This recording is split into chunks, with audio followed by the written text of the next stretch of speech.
जालन्यातले शिवसेना शिंदे गटाचे उमेदवार अर्जुन खोतकर यांनी सहकुटुंब मतदानाचा अधिकार बजावला।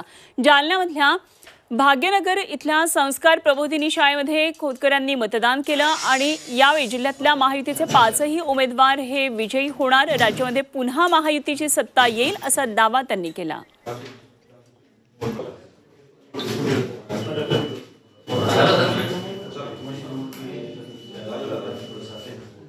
खरं तर अत्यंत आनंदाचा आणि अत्यंत महत्त्वाचा दिवस आज या ठिकाणी पवित्र लोकशाहीतलं हे पवित्र मतदानाचा हक्क या ठिकाणी मी बजावला। आपण सर्वांनीही या ठिकाणी बजवावा ही विनंती या ठिकाणी करतो आणि निश्चितपणे विजयाचा संकल्प पहिल्या दिवशीच केला होता। आज त्याचं परिवर्तन होईल मताच्या माध्यमातून आणि दैव्य दीप्यमान विजय संपादन करू।